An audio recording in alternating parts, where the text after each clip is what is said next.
But even her cadence and flow felt like in that box. This don't feel like that. This is seasoned for sure. No, 100% seasoned, and also the musicality of this. Yes. The samples that she took and how she flipped it and, and how she made it her own. Yeah, her overall production. Like this was a top to bottom damn near masterpiece. Bro, the production is an extension of her. 100%. It's an extension of 100. the song she was. So that's why when I'm thinking about 5 years and I'm listening to this, and every time a beat comes on that's similar but different. Mm-hmm. Like, I'm like, yo, who these beats?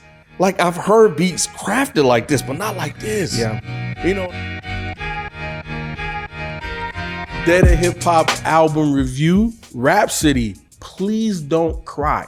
If you want to get more album reviews, especially from me and Ken, make sure that you are subscribed to DE365 Reviews, your daily dose of music content. Me and Ken drop at least one piece of music content every single day on that YouTube channel. Make sure you're subscribed to the Dead and Hip Hop podcast because we drop our reviews over there as well. So if you like reviews, we got them on a daily for you. So we are doing Rapsody, Please Don't Cry. We have a not so special guest. This nigga's always in the damn refrigerator, bro, like just eating up all the corn, bro. You know what I'm saying? Look how he dressed. It's hot as hell out here. This man got a hoodie on. Hey, man, it be freezing in here, bro. No, it do. Like, we be recording on Sundays. I be sitting over there shivering like, man, we need a break so I can step outside. So I said, I got something for their ass. Yeah, no, 100%. I feel you, bro. I feel you. I be feeling the same way. Look, it's been a minute since Rapsody dropped her last project. 5 years, man. 6. Was it? 6? No, 5. 5. Yeah. 2019 is when she dropped Eve, and then Layla's Wisdom was like, like that. It's been a minute. It's been a minute. Now here's the thing about this particular project. I'm not gonna front. When I saw it was 22 songs in an hour and 5 minutes, I was just like, God damn, bro. I didn't want to jump in. I was like, bro, this is a lot. And I'm not gonna front. She had a lot to say, man. She did have a lot to say. She's 5 years. She's been gone for 5 years. The first listen, especially the first half, I was like, man, I don't know if I want this, because it reminded me of Kendrick Lamar's Mr. Morale and the Big Steppers. You know what I'm saying? Where it was a lot of self-evaluation. It was a lot of therapy. You know what I'm saying? However, after the first listen, I was like, damn, I enjoy this more than Mr. Morale and the Big Steppers. And the main reason why was because of her therapeutic sessions with her hair person. Yeah. You know what I'm saying? And that tied it in. And then the other thing that she did on this that it made it feel like entertaining was when she got Back in My Bag. Hey, man. Bro, when I heard the horns, I was like, what the, wait, hold on. I thought we was in a therapy session. Yeah, and then that shit came in the way she was rapping.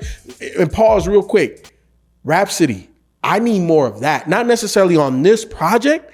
I don't want you to be gone another 5 years, but I need more of that. Hey, look. Bruh. Trap rap. Bruh. That's what I call a trap rap. Bruh. Give me trap rap, bro. Oh my she God. was killing that shit, bro. You know what I'm saying? And then it goes into the interlude with Nico Brim. Never heard of him. And she had a lot of features on here. But then Raw with Lil Wayne. Oh my God. See, and this is what I've been saying with niggas like Lil Wayne, Rick Ross. Like, my nigga, rap on them beats. We don't need that commercial shit you was doing 10 years ago. Bro, that is where you niggas sound the best at right now. I couldn't help but think of what Wayne would sound like if he just dropped the album just like that. Oh my God. Yeah, man, I would love to hear that at this point in his career. Yeah, yes. It's what's next. Yes. It's what's next. He's done everything else. Give us one of those. Yes. You know, same thing for you, Rhapsody. Give us one of those. You know, Hey, give me one of them Back in My Bag EPs. Yes, and that's what I'm saying. It don't even do 4 songs. 4 songs that's just fucking knocking crazy. You know what I'm saying? But nah, this album, because I love how, like a Kendrick Lamar, how it ends and goes right back to the beginning. It's you know what I'm saying? It's concise. Like she actually knocked this out the park. And when I was second and third listening to it, I said, damn, bro, like there was a lot of emotion that I know she had to go through while recording this. The story that she was talking about, where I'm assuming it was her auntie. She never said which family member. Yes. She didn't necessarily say, you know, what family member it was, but it was like, you was a second mom to me. So it could be, you know, maybe somebody that isn't blood. I don't know. So I'm just assuming it's your auntie. But man, bro, like I was cleaning the house listening to that, and like I had to sit down for like 5-10 minutes, like, because it made me emotional. You know what I'm saying? Because obviously my parents are getting older. Nobody in my family has a history of that. But if that happens, you know, like everything that made you who you are, they're no longer remembering that. Yeah, it runs in my family. My grandfather, my dad. Shit, I got you. Like I got it now. I ain't gonna lie. Shit, sometimes, bro, it's like right there. But yeah, so that part definitely was like, I was like, yo, like I understood like the pain, the emotions, and everything she was conveying. Like I relate to that, and you know. So I also love the fact that she was talking about her sexuality on here. I think people questioned it. Yeah, that was going around. She called him out too. Yeah, she called him out. Yeah, she called him out. And eat coochie. Yep. But I love in the way. Then on the next song, she told about the experience, which was fire. Exactly. That was amazing. Exactly. Yeah. So I think, to me, the way that she just played out this whole album was way more enjoyable, you know what I'm saying, than the Kendrick album from just for me, because this is the only other album I could compare to, you know what I'm saying? Like there's not many hip hop albums that come out that people are this personable, that people peel back this amount of layers, that people are giving you their core, because the theme of this album is like, I'm working on myself. Like I'm not perfect. You know what I'm saying? She just hit so many fucking check boxes that this is a damn good album. And in all honesty, after listening to it and digesting it, that hour and 5 minutes wasn't even enough time. Like this didn't even feel that long. I agree with you. On the first look at, like, because we did a little talking about it on Dick TV yesterday. Y'all go check that out on Wednesdays. Yes, sir. I was like you. I was like, oh man, 22 songs, and then I'm listening to it the first time through, and it's like, okay, because I'm a Rapsody fan. I like her. And then the second time I'm listening to it, and it was a lot more entertaining because she was in that personable bag. And I think the way that I put it is, like, for us as men, like rap, we're already in that space. And I'm not that versed in a lot of female artists, so I get what kind of the mainstream pushes, which is a Sexy Red and Nicki Minaj and Megan Thee Stallion. While that can be cool in some situations, I don't ever get to hear a woman talk like this. Like, unless you're watching some soapy movie or reading some book that they do. So it was so entertaining to me to hear her talk about like her experiences. Like, I'm calling my homegirl, I know I've been on some bullshit, and she calls me out about it. Or the relationship, like you said, rapping about my aunt who goes to, or whoever it was to her, who's going through dementia. I just found it fascinating because we get personable records from men. It may not be all the way through like Mr. Morale and the Big Steppers, but we've heard T.I. talk about he's working on himself, or Rick Ross. Like, men get to get in that bag, and we are in that space, so we listen to that more. What made this so good, like you were saying, like I never get to hear women talk this way. Like if you don't have like personal female friends, and even then they're talking to you as a homeboy, not as someone who, like you said, I'm working on myself. Because women have to present themselves in a certain way, just like us as men do. And this was so like revealing. The topics were so like thought out. It was, each time I listened to it, got more and more interesting just being able to hear a woman speak that way.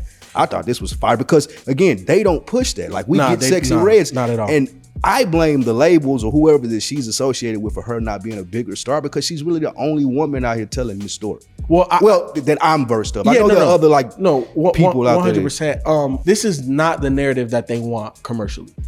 Like they don't want people to be woke. They don't want people to connect on this level. You know what I'm saying? So that is the agenda. That's they want to push an image. I agree. They push an image versus this is just, she just came off like a real woman. She said I add P just so y'all pay attention to it. Just so y'all pay attention to it. Yeah, that shit was cold, bro. This album was great, bro. Talking about the way that she presented herself on this, I also thought it was dope how she had the conversation with her sister. Yeah. You know what I'm saying? About this nigga that keep fucking around. And she's like, I'm not even gonna give you advice because you go do what I love. All of that was good. Because again, I don't watch like Lifetime channel. I don't read books like the female driven novels. This is the space that I'm in, and for her to bring that to this space and it be highly like palatable to listen to and to like to digest. This was great. I didn't even speak this highly of it yesterday, but I had to go listen to it again a couple times a day, and I was like, damn, it's a lot better than I thought it was. Yeah, no, this is a damn second, good third listen. It's phenomenal, man. It's definitely one of the best rap albums I've heard this year. Absolutely. And I was thinking, of course, I had the same reaction looking at the length. But she's been gone 5 years. She got a lot to say. She got a lot to get off her chest. So if I've been out of the game, and like she talked about pulling a Lauryn Hill, like what am I going to come back and what am I going to talk about? And I need to get this out. And this was her space to do it, and it made up for the 5 years. There was a lot of thought that went into this, a lot of care, a lot of attention, detail, like from top to bottom.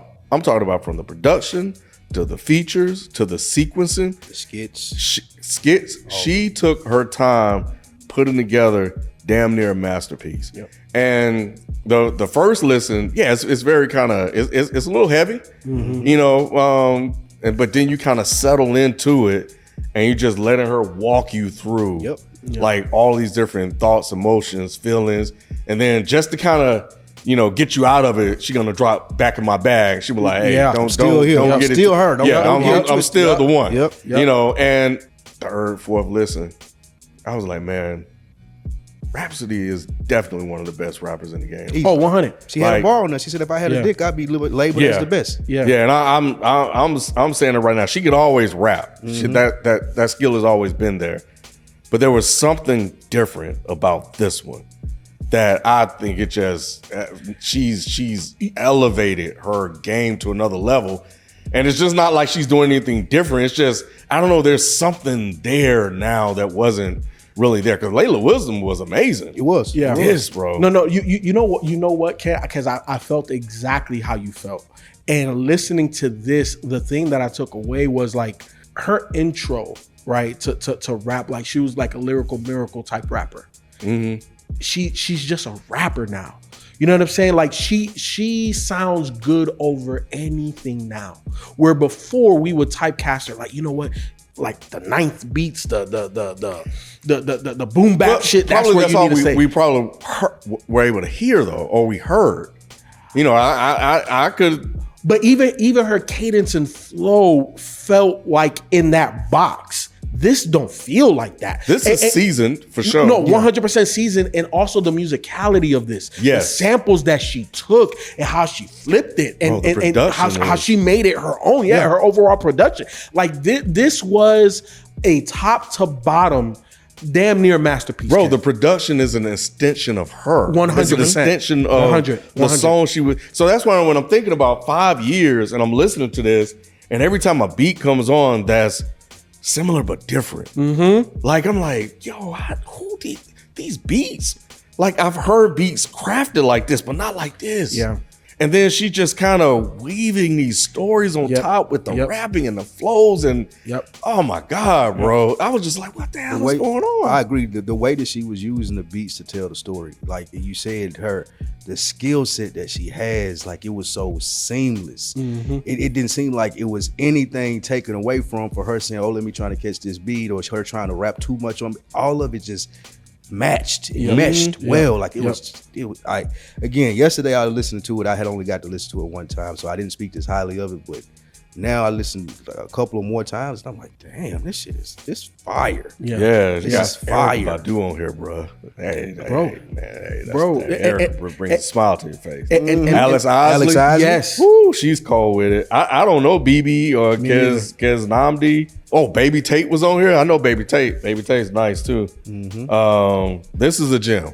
Yes, this is definitely a gem, and I've always been a fan of her, and I'm so glad that she put out this project. I'm so glad that we actually sat down to review it, so I can really give it its flowers, because it's just really phenomenal what she was able to do with this album. Yeah. Both of you alluded to it. Oftentimes we get rappers that have a great idea, have great beats, but the execution is lacking. You know, where it's like, damn, you know what, I could fuck with it, I'll play it because the beats is crazy, you rap good on this song or that song, but it's just like the whole concept, you didn't tie it in. Reason, right? Like we felt like it was like a loose concept, and it's like you didn't fucking execute it, bro. Like it was there. It was right there. Hey, man. I'm just Reason saying. astray, bro. No, hey, Reason, hey, please don't cry. No politics, no BS. It's that in He hip ain't got hop. shit to do with this right now. TDE been straight shooting him for the last year. Hey, so hey, his own camp, They've been shooting strays at each other for the last his year. own camp. But look, like I'm just using that as an example to say that like this was executed flawless. It was. Like beginning to end, the concept, the stories that she's telling, the layers that she's peeling back. Like she did that on Layla, she did that on Eve. Not to this level though. Like this is literally the core of Rapsody, the person. She told you her real name. I can't, you know, I'm bad with names. You know I'm bad with names. Marlana is the Marlana, title of the yes, song. Marlana. You don't The have first to song. remember it. One of the things is most. I'm not looking at my phone right now. One of the most impressive things to me, and one of my biggest pet peeves of hip hop today, is I always say this, is like it feels like so many artists just don't care. Like I'm here for the check. Like we came from a generation where it mattered to have the best verse on a song. It mattered that your album could be considered a classic in the source. It doesn't seem like that nowadays with most artists. You can tell she fucking cares. I rap, y'all need to take me seriously. I'm gonna execute this, like Ken said, to perfection. And I need to be considered when we talking about the people that bring it. When you talk about it, Kendrick Lamar, and you talk about people that make great albums, my name need to be on that list, and you can tell that she cared, and I loved that. I love that. Rapsody, if you watching, look, I want more music, but if it takes 5 years for you to give us something this amazing, by all means do whatever it is that you got to do to give us the best quality of work. However, I need back in your bag. Like I need an EP. Like, bruh. Take your time. Take your time. Take all the time in the world you want. But yo, I need that Rapsody. Because overall, man, look, this was an amazing project. But I feel like the game really needs you. You know, the way that women are being pushed out there, the type of female artist that's being put out there. I always talk about balance in hip hop, and you are literally the balance in hip hop. The game is missing this. The game is literally missing this. If it takes 5 years, by all means, do whatever it is that you got to do, but the game need more of you, Rapsody. And that's a compliment. I hope you take it that way. I'm like, bruh. Rapsody, I'm in agreement with FIFO, but not. I want trap rap. Get me trap rap, EP. That's what I would love to hear. And that'll allow you kind of, get your shit off while you work on the other more personal stuff. And I'm sure there's something like this could probably be difficult because these are real experiences and stories, to sit there and craft these songs and work through this. Like you have to go through stuff, so that's a lot of, possibly a lot of pain and grief just to get to this. I do agree with what you said when Spike, reminded me that she said it. Like if she had a dick, she would be one of the best rappers in the world. Like I agree. If you were Lil Rapsody or Young Rapsody, people would be talking about you on a whole other level, like where you deserve. But you're up there with all of the other dope rappers in the game. I'm saying it right now. I've always thought you were dope. I always thought you were great. I'm walking right like one of the best rappers in the game right now, A1. And that's why we need trap rap, man. Show these motherfuckers, bro. But yeah, this shit was great. One of the best albums I've heard this year. And right now, it got a top 10 spot. It got a top 10 spot. So yeah, we'll see what happens the rest of the year. But right now, you in there. So keep doing your thing. I would say, Rapsody, thank you. I appreciate your passion and showing these niggas how to do it. Like how they should be coming when they doing an album, regardless of what their status is. But I appreciate that you care. It came off in this album. I've always been a fan going all the way back to the first, like Layla's Williams and the other albums. I've always been a fan, but however, I think that you just upped the scale as far as how people who can rap should be rapping, how their project should be sounding, what production should sound like, making it a real story. Like you just set the bar. Thank you.